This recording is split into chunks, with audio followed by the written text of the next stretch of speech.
Hey everybody, Jen Hatmaker here. Welcome to the show, you guys. We are back for another episode in our For the Love of Being Seen and Heard series, and I am loving it. Just loving it. Every single episode to me has been fire.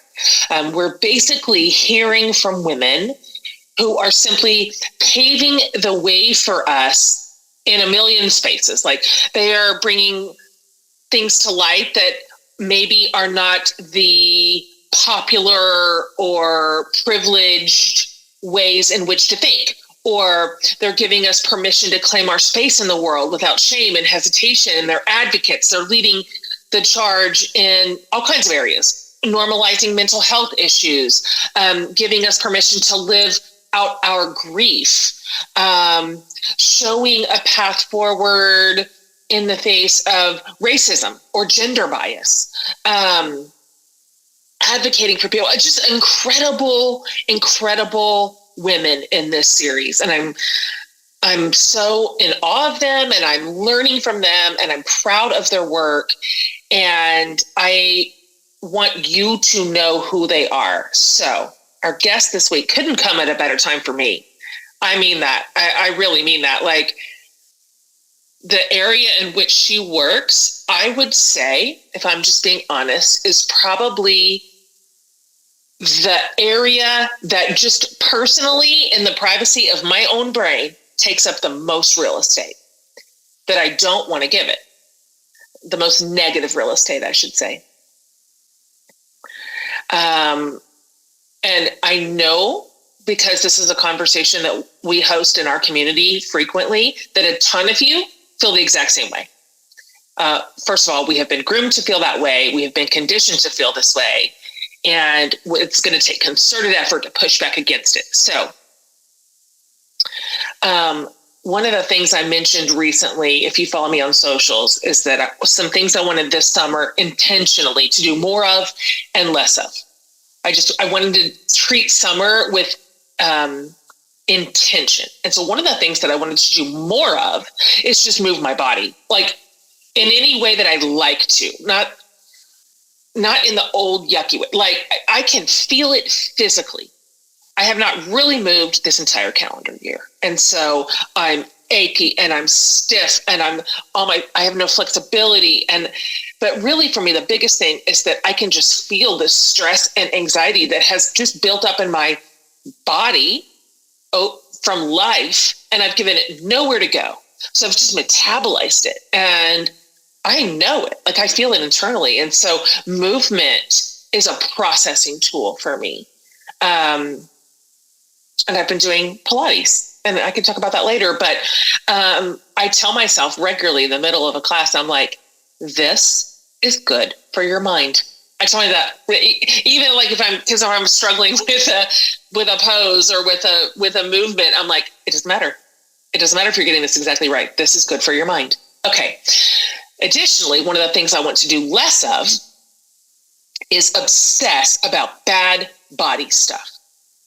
And you know what I mean when I say bad body stuff, like the mean voice in our head, this exhausting mental energy spent on sizes and scales and self-hatred. And it's so exhausting. It's so exhausting. And I just want to be free of it. I've never been free of it. That's a fact. Never. I don't feel like I could tell you a stretch of time in my whole adult life that I have felt free here.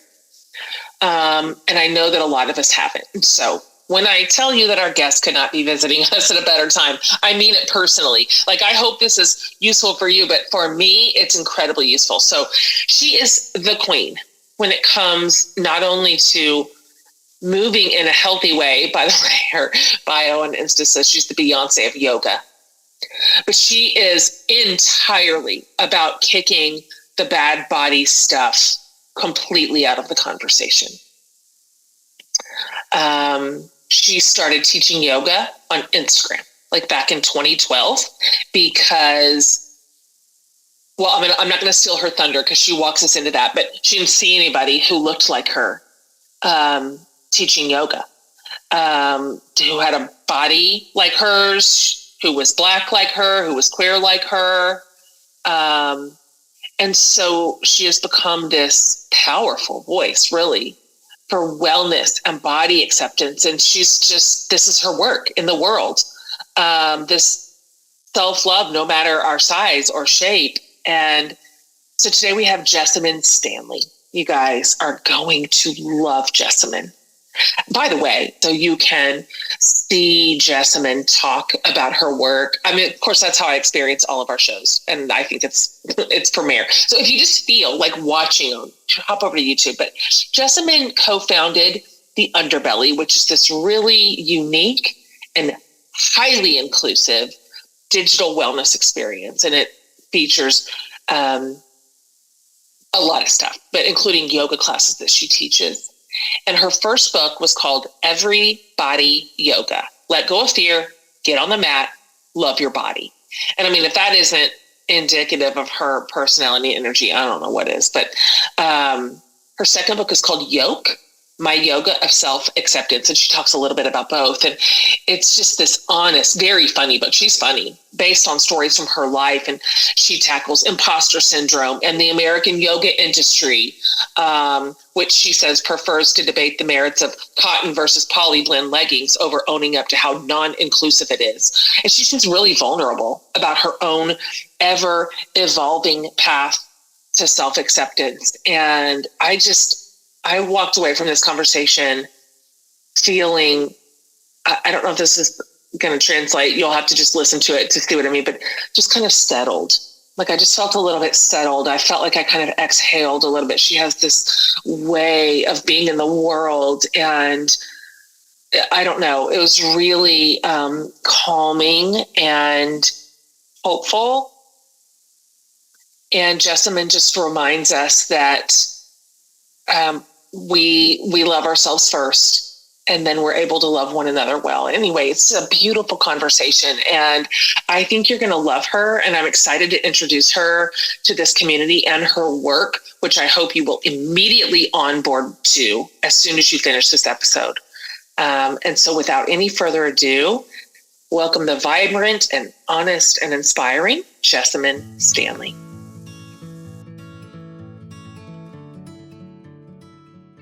I am just really delighted to meet you. You are fascinating. Your work is fascinating. I really like you, like who you are as a person, in addition to all the incredible things you're doing in the world and the messaging that you come with and the way that you're leading. I mean, I'm a fan. Welcome to the show. I'm humbled by that, quite frankly, and mainly because I think that in all of my work, I'm just trying to keep my pants on and like not behave like a decapitated chicken at all times. So I'm just glad that it resonates. Thank you, Jen. Thank you so much for having me. I'm honored and humbled to be here. Oh man, I love it when our standards are just, can I keep my pants on? That's if it. I got to do that in a day, check. Listen, life goal. So, okay, I've already given my listeners just kind of the 411 on you and kind of what you do from a really high level. But I'd just like to hear from you first before we drill into some of your stuff. Just in your own words, if you don't mind, if you'll tell us a little bit about kind of who and where you are. And if you could even, and we'll just start with a really big question. Can you talk about the earliest steps of your personal journey? Because this is the inside job first and foremost, before you turn to this outward into the world, toward just loving yourself fully, just body, soul, mind, spirit. When did that begin to assimilate into you? Because I never grew up, I'm older than you, obviously, but I never grew up hearing anything about embodiment or my body was an enemy to me my whole life, and I was taught to feel that way. So can you just start kind of early for me and sort of unroll a little bit about the origin story of you? Absolutely. I mean, if we're going to be real with it, I think that so much of my body acceptance journey started way before I ever heard of body acceptance or fat acceptance or body liberation. That was when I was in college. So I would really take it even a step further back to like middle school and elementary school, because, excuse me, I was never a particularly popular kid. I was also not a very athletic kid, and I have been fat my entire life. So from a very young age, I was extremely self-conscious of my body. I thought that my body was fundamentally wrong. I thought that because I never saw myself represented in magazines or in movies, and really I came of age during the era of like Jennifer Love Hewitt and Sarah Michelle Gellar and like the Olsen twins. It was very like small features, blonde or brown hair, not fat, black, queer, as I came to understand later. Totally. Like none of that was there. And so I thought that the more that I could look like what I saw in magazines, the better.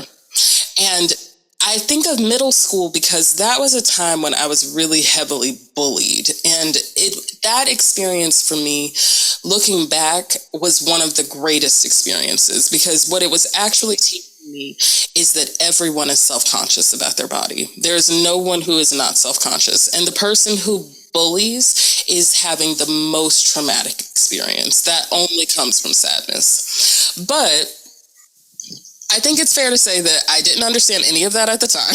None of this like esoteric, this didn't make sense to me at all. And when I was in college, I got really into the idea of losing weight. My friends and I were like obsessed with going to Weight Watchers. We were like, oh my God, like we would bully each other, quite frankly, about like how much weight we could lose every week. Same. And during that time, though, I started to get really into Tumblr and LiveJournal, and I started to see more fat acceptance writers like Leslie Kinzel, Marianne Kirby. Their work was really tremendous for me. And I also started to see more fat fashion bloggers like Gabby Gregg, Nicolette Mason, Nadia Abeloson. And they all really changed my perspective about what I should look like, what I can look like. And all of that settled into me even before I started practicing yoga, which was really such a gateway to me having a better understanding of my body. But I think that for me, where I started to see the shift was understanding that ultimately, at the end of the day, I am all I have. That there is no one that can be me for me. Okay. And so if I am all I have, then I have to learn to accept myself where I am right now, not where I could be in the future or where I thought I should have been 10 years ago. Okay. Like, what does it mean to just be who I am today? Wow. That would just fundamentally change the culture. It would change the world if women particularly could get a hold of that and live into it. That would have changed my life. That never occurred to me when I was younger. You know, I think that sometimes about children now who are growing up now. I'm like, their lives are going to be so fundamentally different just because of the amount of representation that we're seeing in the media. And I do think there is so much more that needs to be done. And I also think it's interesting that this is happening at the same time that there's still a big push toward, lose weight, change your body. Like all of that mentality is still there, but there is another force too. So I'm excited to see what life is like for the next generation. Oh gosh, me too. They have been exposed to such a wider world than we were. And I have so much hope pinned on them. A lot of ink is spent like thinking that they are wayward. And I'm like, you guys must not be around the same young adults that I am. Because for me, they are smart and engaged. They've already pushed back on all those harmful narratives that we were raised in. That was just the water we drank. I learn from them all the time. My kids are 17 to 25. There's 5 of them. And we're kind of a really interesting family. I've got Black kids. I've got queer kids. We're just a thing. Amazing. We're just all over. You would look at us and be like, I don't understand this family. But what I have learned from them is astonishing. Like just watching them, first of all, just live their own truth in the world, but also how they are with their friends, what their peers talk about, how they're engaged socially. It's just fascinating. But okay, back to you. No, oh my God.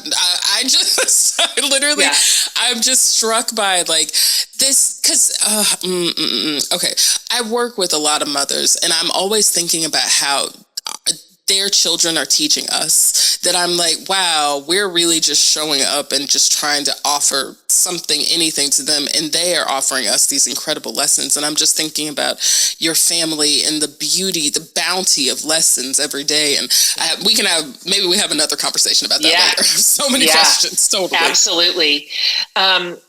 Before we get into now where you are, which is just so visible, so wildly popular, so at the center of so many eyeballs, what was your on-ramp into yoga?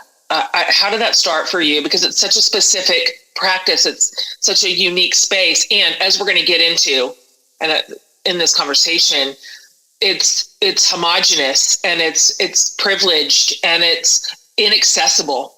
And so how'd you find your little self walking into that room? Right. Okay.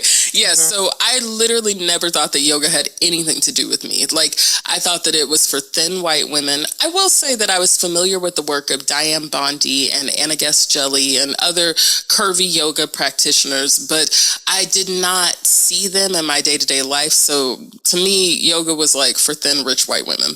Well, so, okay, I was in high school when I went to my first yoga class. And at the time, my aunt was obsessed with Bikram yoga. She was like an evangelical for it. And she was like, you have to go to this class. It's going to change your life. Yeah. And I was pretty much like, I got nothing better to do. I'll go to this yoga class with you. And I just thought it was the worst thing in the entire world. Like, everything about it was awful. It was really hard. Oh my God, it was the worst. Like literally, because Bikram yoga is a style of hot yoga, which it's practiced in a room that's like between 100 to 104 degrees. It smells really unctuous, maybe is the best word. It's because of all the sweat. Yep. And it just is a very challenging posture. Every posture to me felt impossible. And I stayed in the room like maybe a third of the way through before I was like, I'm never doing this again. I don't need this. Cut to 7 years later, I was in graduate school. I was going through a period of depression that frankly has come in waves throughout my life. This wasn't my first. It wasn't the first or the last, but a friend of mine was really into Bikram yoga also. And she was like, oh my God, come to class with me.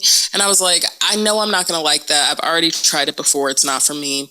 But she convinced me to go, basically got me to buy a Groupon to the studio. So it was like, if I go one time, it'll be fine. I don't have to go back. But so I went, and everything about it was exactly the same as that first class. Like, it was still hot as hell, hard as hell. Everything about it was impossible. But what it really showed me was just how often in my life I tell myself no. And I say, I can't do that. Like, I'm in this room where I'm one of the only Black people, one of the only fat people. I'm very alienated. In Bikram yoga specifically, you look in mirrors while you do the practice. And so I'm staring at my body, and I'm just shit talking myself like, oh my God, look at my stomach, my arms, blah, blah, blah. And I would look around at the other practitioners and at the teacher and be like, they all know I shouldn't be here. They know I don't know what I'm doing. Why even bother? And I thought at one point, so are you just going to do this for the whole 90 minutes, or are you going to try? Because you could just try, and maybe you fall down. And maybe everyone in the room is going to see that you don't know what you're doing. Maybe the teacher's going to make fun of you in front of everyone, and you could still just try. And that was like a light switch for me, because there were so many parts of my life, not just on that yoga mat, where I was not trying, where I did not give myself the chance to fall or to fail. And ultimately, even to this day, that is why I continue to practice yoga, is because it is an opportunity for me to look at myself and see beyond these barriers that I've created for myself, to see beyond the way that society has defined me, to actually just feel and be present in the moment. So I started practicing yoga pretty regularly during that time period. And it gave me a lot of confidence to leave graduate school and to move to a new town and really change my life in a big way. But when I moved, I didn't have a plan. I didn't have a job. I could not afford to practice yoga in studios. And so I stopped practicing yoga.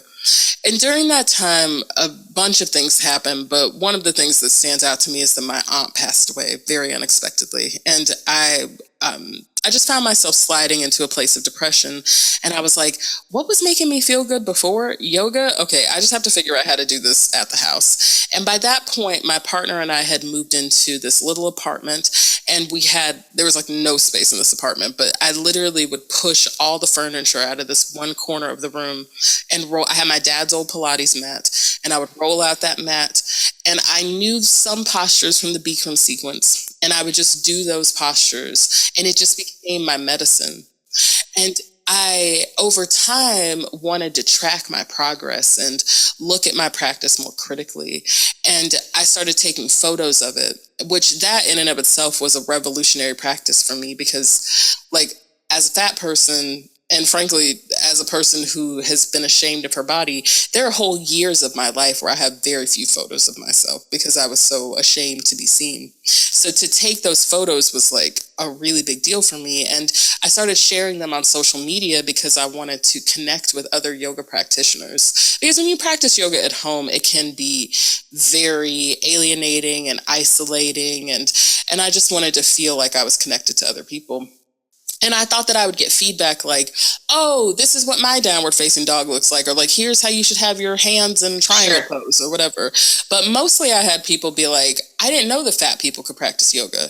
And I was just like, why do you think fat people can't practice yoga? Fat people do all kinds of things all the time. Like, clearly we have a visibility problem. And so from there, I kept sharing my yoga practice because I realized that it doesn't just help other fat people to see someone living their life unapologetically, that it can impact literally anyone to see another human being living honestly and authentically. Totally. And so much of that is why to this day I continue to share my yoga practice and why I teach yoga as well. It's so true. That principle of living, it just is expansive. It has to do with our bodies, but it has to do with so much more. Just to watch you live just in front of people is, I can only imagine the feedback that you get in a positive way. Now, listen, this is a very, very big leap from I pushed some furniture out of a corner and got on my dad's mat to I have a huge Insta channel, a podcast. I'm an author. You've got 1 million followers. Like, that's a big leap.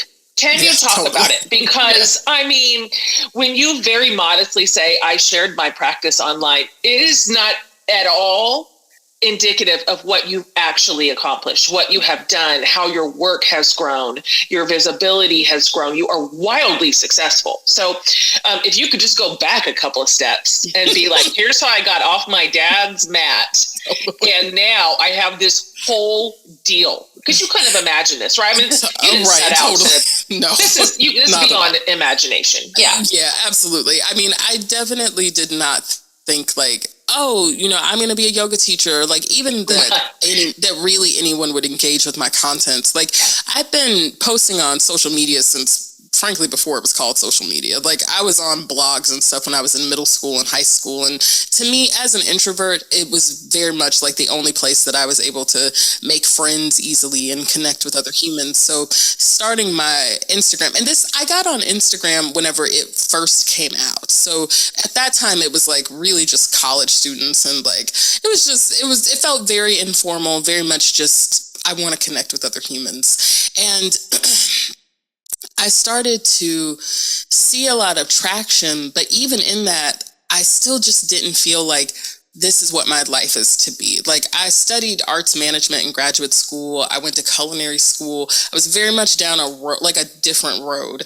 And people would ask me to teach them yoga, and I would be like, you don't need for me to teach you yoga. There are literally thousands of yoga teachers. And people would ask like all over the world, and I would be like, here are the teachers that I follow. Here are the places that I go. Like, you should just do that. You don't need me. But after a period of time, I was like, okay, maybe I should go to training. But I couldn't afford it. Like, again, I am in debt from graduate school. So I was like, I can't just go to like a yoga teacher training. And through all of this, my father had actually been very much against this whole thing. He was so upset when I left graduate school. Literally like every day it was like, when are you going back to grad school?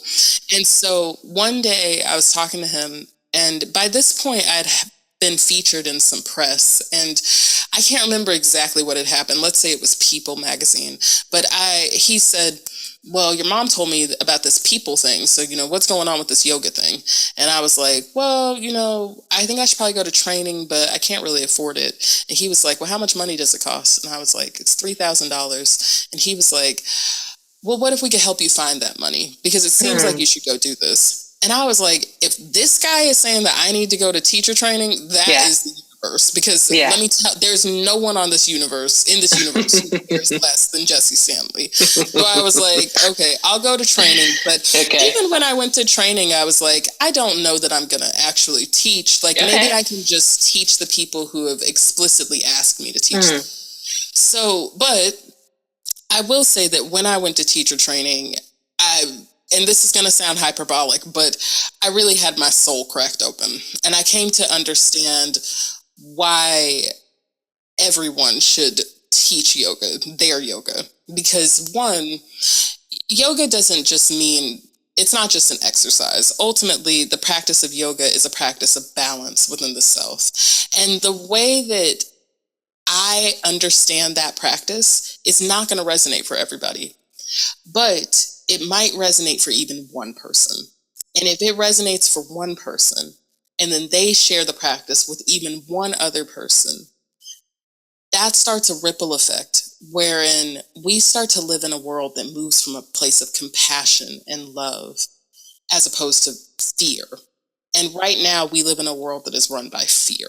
Everyone is motivated from that place. And so when I left teacher training, I was like, okay, I'm just going to make a list of everywhere that people have asked me to teach, and then I'm going to go to those places, and then I'll go back to my life, because that's the road. And when I made the list, it was essentially like everywhere in the world. And I was like, okay, cool. Let's get these classes going. Like, I'll just travel around and teach. And before the pandemic, I did travel regularly and teach all over the world. But there comes a point where it's like, I can't physically be in the room with everybody. So that is why we started the Underbelly, which is my wellness community. And at the Underbelly, it's a space where it's okay to be yourself. You don't have to be ashamed of the fact that you don't have to be ashamed of any part of your life. You can just be and exist. But even having the Underbelly, not everybody is going to go to a yoga class even. And maybe that person doesn't ever want to go to a yoga class. And that's where writing books came from. So I wrote my first book, Everybody Yoga, because I had so many people asking me, how do I start a yoga practice? And I would be like, you should just Google it. Literally Google, how do I start a yoga practice? But when you Google it, it's so confusing. It's like, absolutely. Is this a religion? What kind should I be doing? What's going on? So Everybody Yoga is the answer to how do I start a yoga practice? Good. And then Yoke, my yoga of self-acceptance, is about what happens when you start practicing yoga? What does it mean to deal with the different parts of yourself, the emotions and the spiritual truth?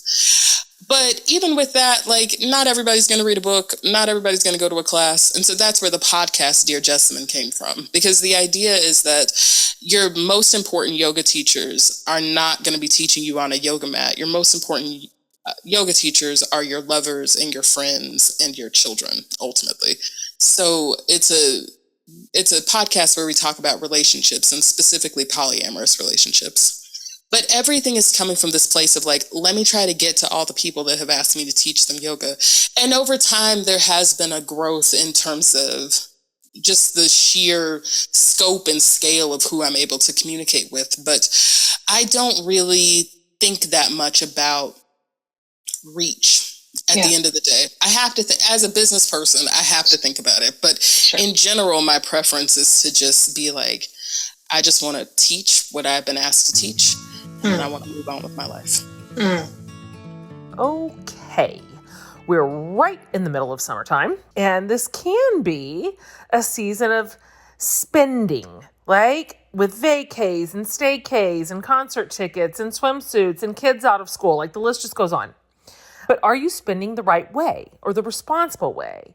I know it's so boring, but also so important. You guys check out Chime.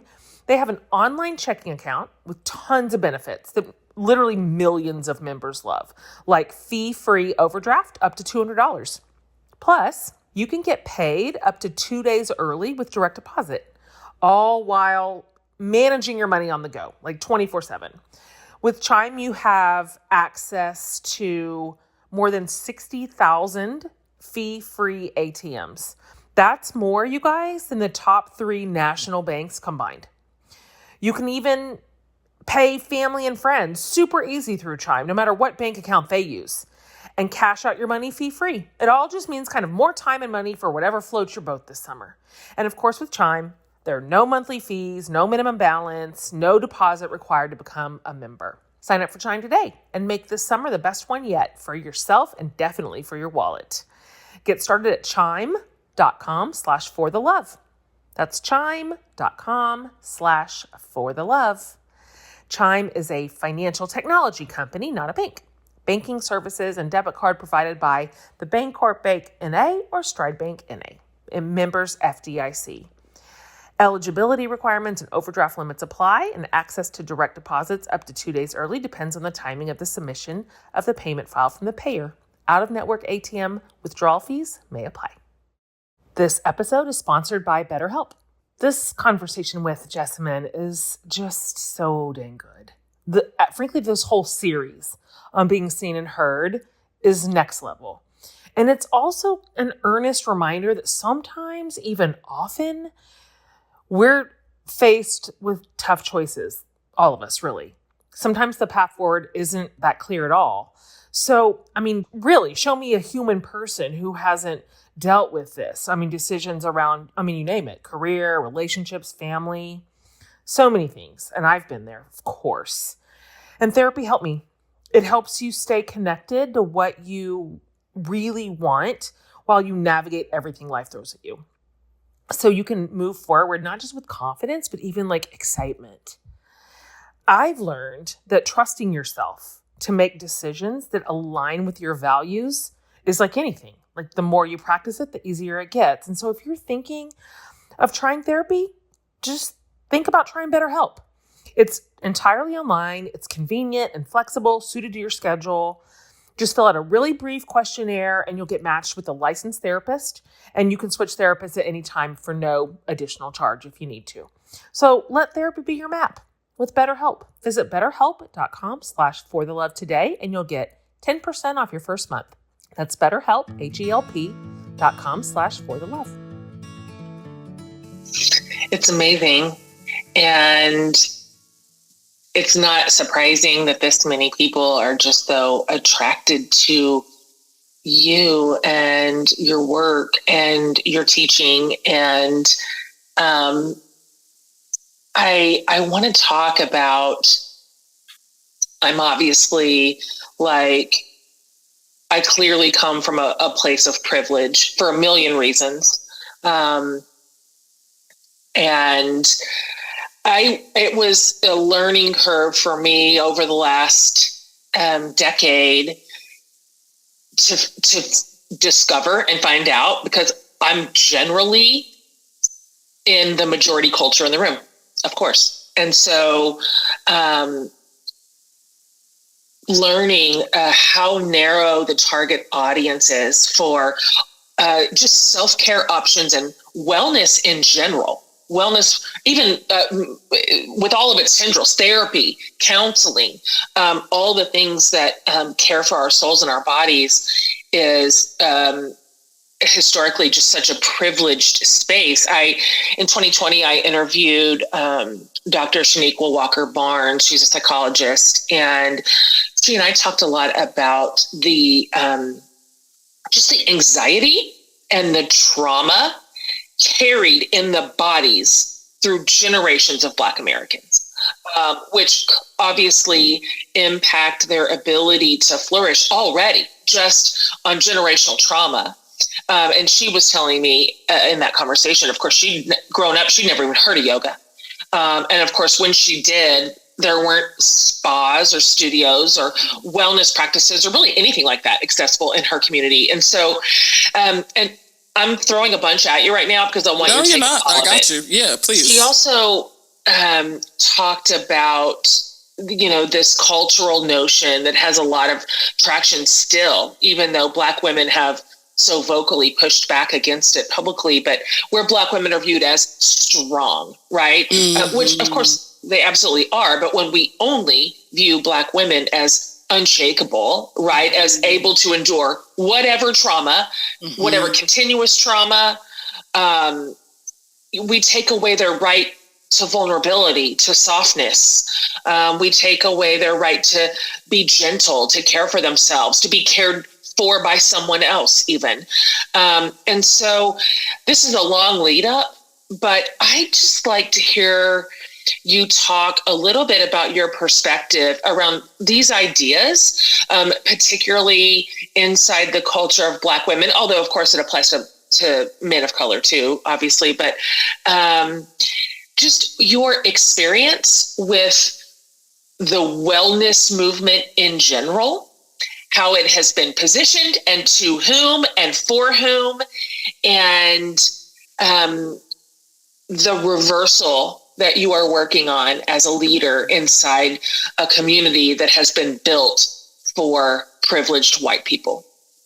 Oh man, well, what a question. No, this is everything. This is the whole thing. And I do want to add one piece even that there's something to having grown up in the South specifically and having grown up literally in the soil of Jim Crow. And specifically, I think even just to twist the nuance a little bit, that yoga has moved primarily through the West Coast, so like through California, Oregon, Washington, and then also in the Northeast. But outside of those areas, yoga is really still like very clandestine, and it's not even in communities of white people. It seems like it's very much like only certain people talk about it.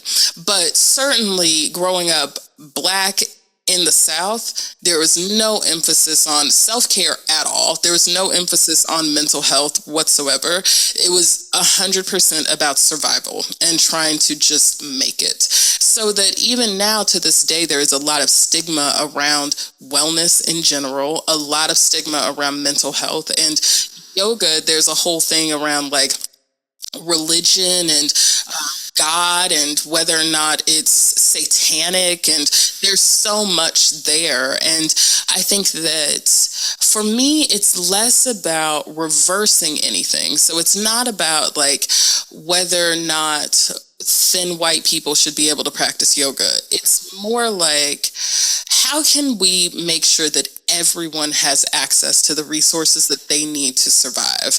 And specifically thinking about who in our society is most at risk, who is having their humanity stripped from them.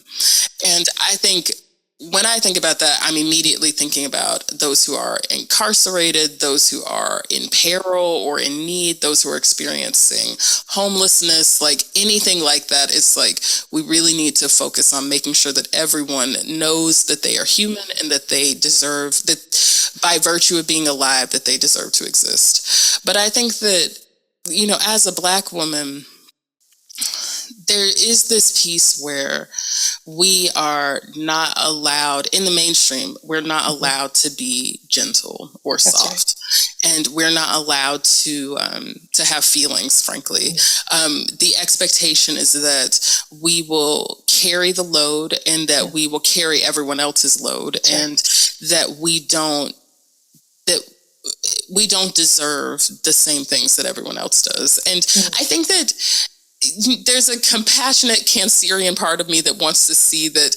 I think that it's more like there's a misunderstanding that we are superhuman somehow and therefore don't need the same things that everyone else does. And it is a daily learning for me on a personal level to even remember that about myself. And it is something that I have to be constantly reminded. I have to actively remind myself to take breaks, to rest, that sleep is the most important thing, that silence and quiet, that I deserve good things, that all of these things are things that, like, literally there are all kinds of things posted around my house that are specifically about this. Actually, in the background of this, you can see some things that I've created that are like images of my home, words of remembrance, so that I can pull back to that, because it is so challenging. And it's helpful to remember that it didn't just start with me, that this is something that my mother, my grandmothers, my aunts, and going back generations on generations. I think about my great-grandmother, who I was named for. She's Jessamyn, I'm Jessamyn. She came home when she was 6 to her mother dead in the fireplace. She had fallen into the fireplace. And I'm like, this is the soil, you know what I mean? Right. Like, but in that, there is so much power and so much strength and so much opportunity to grow and for us to see more and do more. And so I think about all of them, and I think about this legacy that we're all carrying and the opportunity that we have to do right by them, by taking a break, by saying no, by seeking spirituality and seeking that light that lives within. And I think that it is not possible to tell someone else what they deserve. So as a yoga practitioner, as a teacher, it is not my goal to try to convince other people that they should take care of themselves or that they should seek out spirituality or this type of wisdom. And I think that there is also a piece where, as practitioners who are not South Asian, there's a need for us to understand where the traditional Western understanding of yoga comes from and who could be potentially offended by us trying to find salvation through this practice. And all of those things living together just feels like the most beautiful human experience and opportunity to me. It feels like the reason that we're here. It feels like the big why. And I think that there's very often when this many questions, like you said at the beginning, like this is a lot to be throwing at, and I'm like, damn, it's the whole thing. It's the truth. It's the fullness. And I think that it is a pure opportunity and beauty. And I think that because we live in a world that is so saturated by the idea of happy and good and sweet, and we become fearful of experiencing anything other than those emotions, that to see the totality of this is scary. And it feels like, what do we do with all that? Or, maybe some people deserve to have some things and other people don't. And, how do we fix this problem? And I think, what if we didn't see it as a problem? What if it's just what it is? And what if there's an opportunity to learn and to be humble and to grow and to change? So, yeah, I mean, it's been amazing, frankly, in this last decade especially, to see so many more people showing up to their yoga practices, to see specifically so many more Black women. And then for me, I'm like specifically fat Black women, dark-skinned Black women out here living their yoga practices, being authentic, like finding whatever that is for them. And ultimately, though, I just think that, we're doing what we can in this lifetime. And we do it for and with and by our grandmothers. And, for some people it will resonate and for others it will not. And it's all the same regardless. It doesn't really matter because we're all on the same path and we're all going to get where we're going. It's really, really inspiring, Jessamyn, to look essentially even just through the comments on your Insta account and how many people are pushing back against shame around their bodies, a lot of them for the first time, or kind of discovering that yoga isn't some faraway idea for somebody who doesn't look like them for whatever reason, that it's accessible and that it's internal and so beautiful and healing. And so I would love to hear, oh gosh, you could probably go endlessly on about this, but I'd love to hear any of maybe one or two of your favorite stories as a teacher. And as you said, you're not focused on just growth and expansion all the time. It's just happening because it is, because people are drawn to beauty and hope and wholeness and good. They just are. But you have so much proximity now to beautiful stories and incredible work that people are doing. So I would just like to, do you have a couple that you can share? Oh my goodness. Yeah. Of people whose lives have been changed and who are, I mean, literally, like, I don't even know where to start because there are so many people whose lives have been fundamentally altered. The things that are most interesting to me are when it has nothing to do with yoga. It's not like someone, like they didn't go and practice yoga or they like didn't read a book or they're not interested in that. But because they are being encouraged to be themselves, they can see more clearly, they can make the decision that needs to be made, they can leave their partner, they can leave the job, go to the new job, change their life completely. And I mean, if I'm being completely honest, I don't have like a mental catalog of all of these stories because there are so many. But something that stands out for me is a time that I was teaching in London, and it was like a packed class in a very hot studio. And there was this guy in the front row who was just like a very traditionally hot white guy, like very much like he looked like he could be a model. And this side story, during this class, I had like peed on myself, which, okay, I don't need to go into all the details of this, but the only reason that I'm bringing it up is that I was feeling very self-conscious in that moment. And at the end of the class, he came up to me and he's like, thank you so much. I was feeling so bad about myself and really feeling down on my body. And this being in this space has been really filling for me.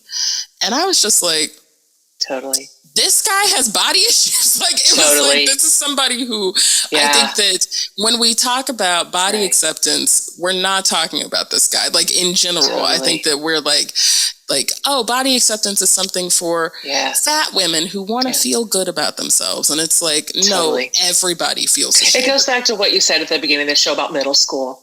Learning nobody is feeling great inside their bones and muscles and bodies. Like, it's literally, it's still true. Even we just grew up.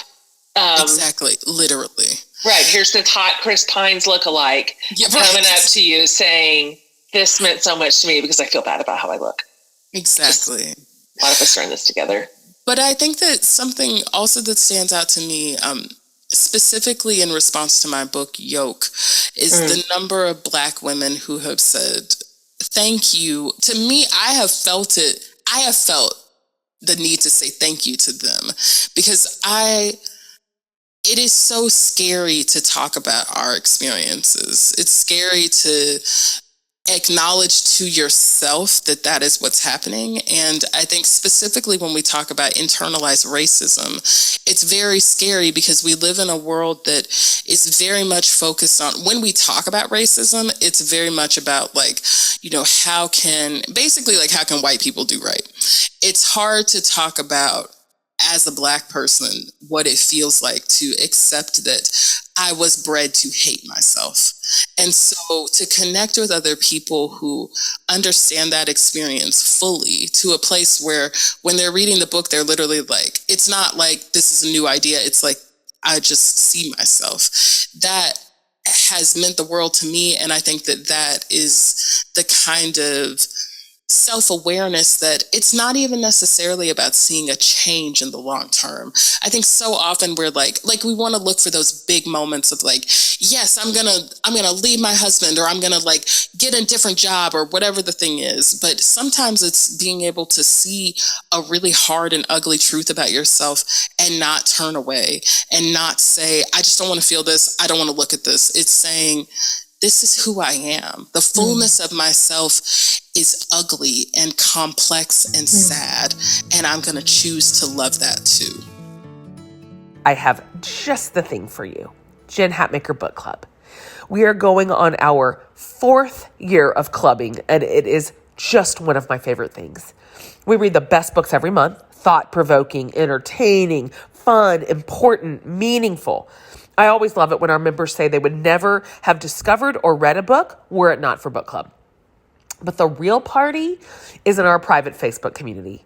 People have made lifelong friends there, finding connections with other women literally right in their neighborhood, and getting together with all of our local chapters. So when you're a member, you get so much fun stuff every month too. Of course, you get the book box with the book and a special gift and a love note from me.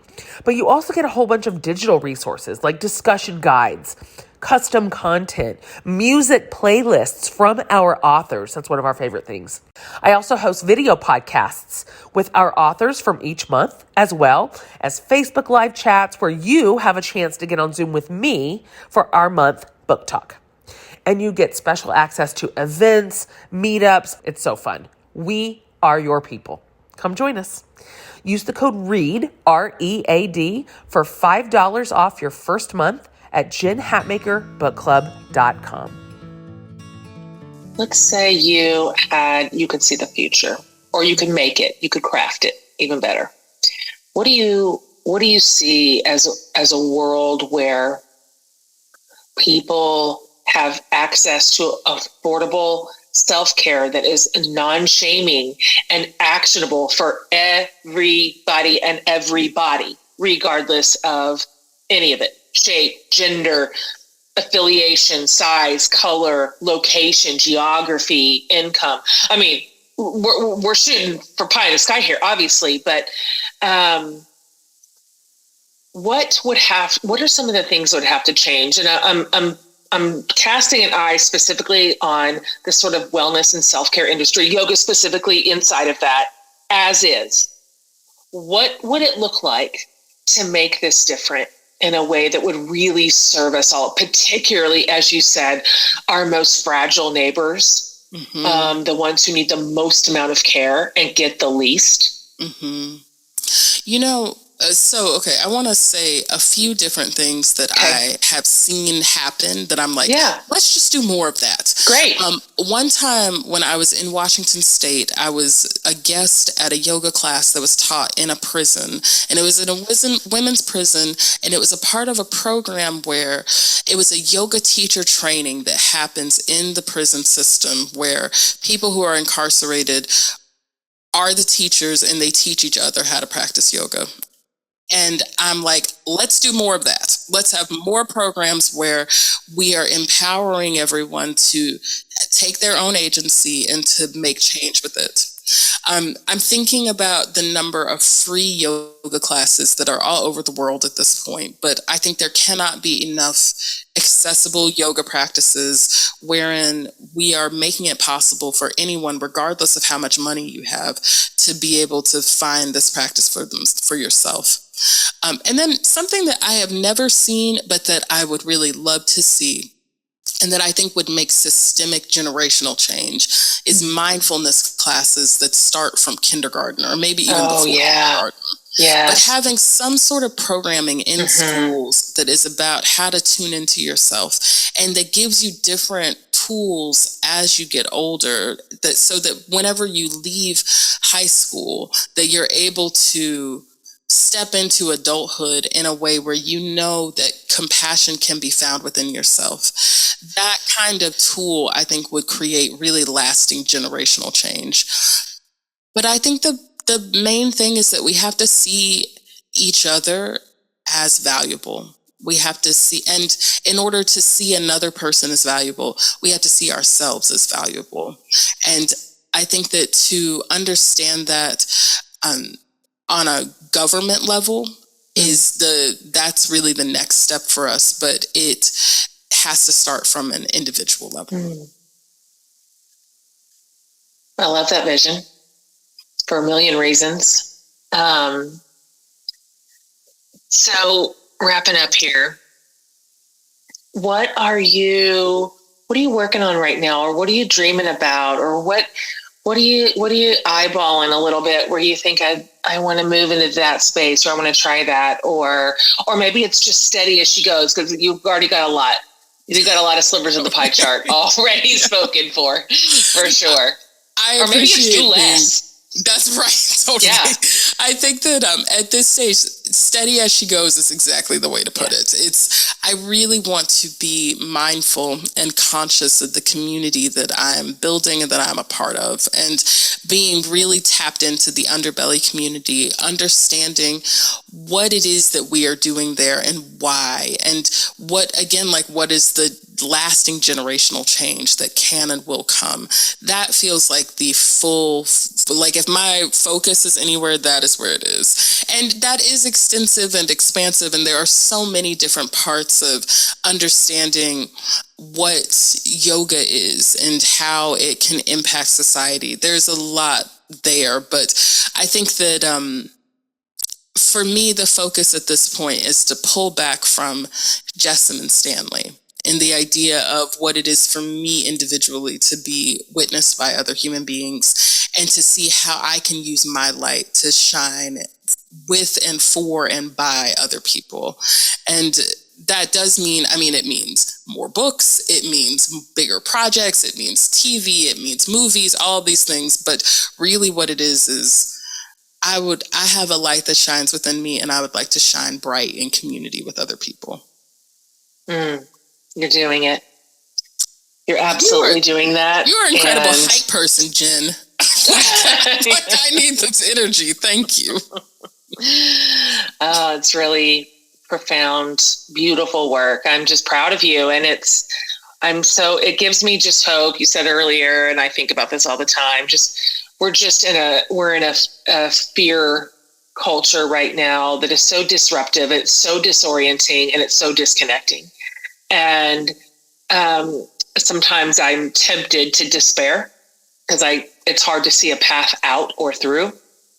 But then I'm reminded in these conversations, just here on the ground and with normal people, normal us living our lives, this is how it changes.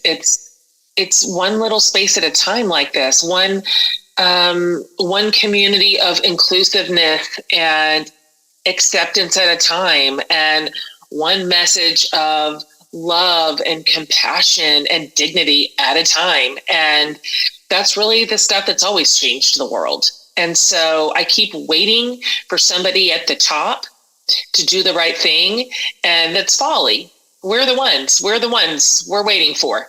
And so I think this conversation has just left me really hopeful. Just going, here is a little outcropping, this community of just hope and wholeness and wellness.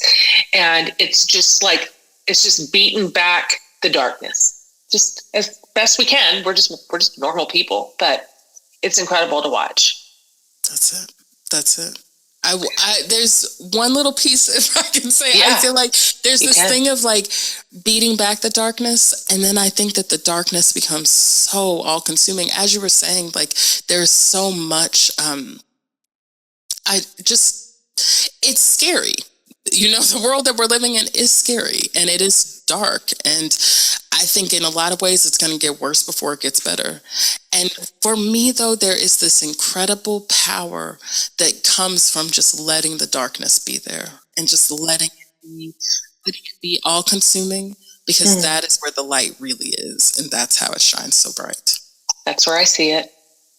I don't want that to be the truth. I want it to just be where all the goodness exists in the light of day. But really, all my lessons, all my best teachers, all my seasons of growth are in the dark. And so that's how it goes. That's how life works. Not because we're doing it all wrong. That's just how life is. One last question for you. Please. And everybody gets this question on the show. And you can answer this however you want, Jessamyn. I mean, it could be tender and earnest, or it could be absurd and ridiculous, and it's all good. I borrowed this question from an Episcopal priest named Barbara Brown Taylor that I love. Anyway, it is this. What is saving your life right now? Oh, my God. Oh, my goodness. Oh, wow.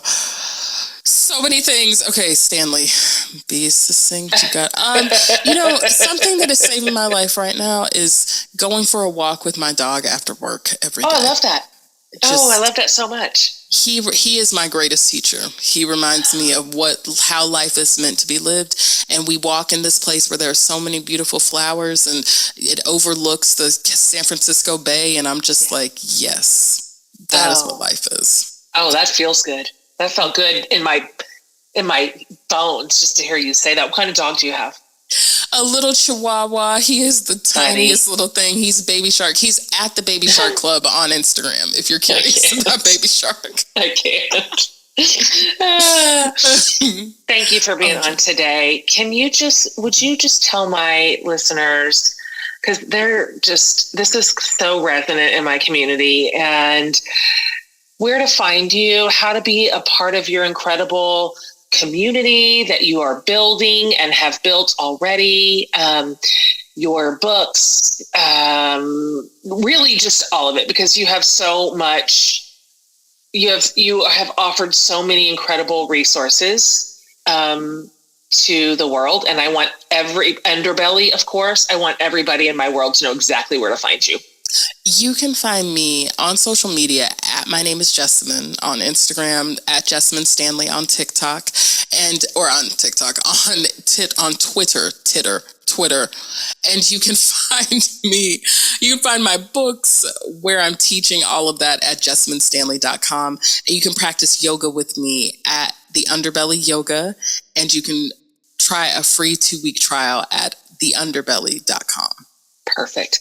Everybody, I'll round all that up for you. I'll put that in one spot so you can just click all the way through. Thank you for being on the show. Really, thanks for your time. I know your time is so valuable, and I just am so grateful that you have brought this into my world too. And I'm just delighted to have met you. Really.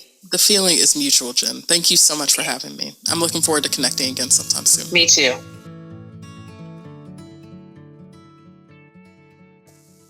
All right, you guys, you're going to love following her and learning from her.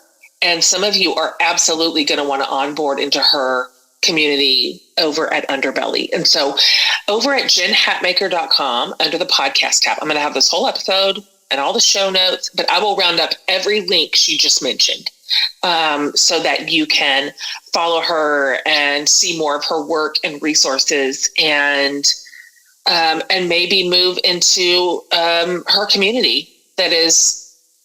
It's just kind of like the antidote to everything like mean and ugly and dark and noisy and disconnected right now. That's how it felt to me, this conversation. Like, okay, this is what we do. This is how we do it. Like, how do we tell and build a better story than the one we're seeing? Stuff like this. This is how we do it.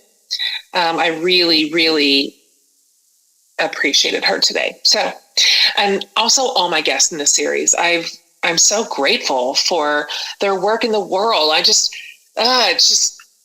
know the series is called For the Love Being Seen and Heard, and that's exactly what it's about. But the process of hearing about the work and these communities that are being centered after being, and still having been marginalized, it's just, to me, it's so encouraging. Like, look at all this goodness going on in the world. Look at all this light. Look at all these leaders. Look at all this. Look at these communities. Look at this good news. I I just kind of wish the series would go on forever. Anyway, thank you for being here.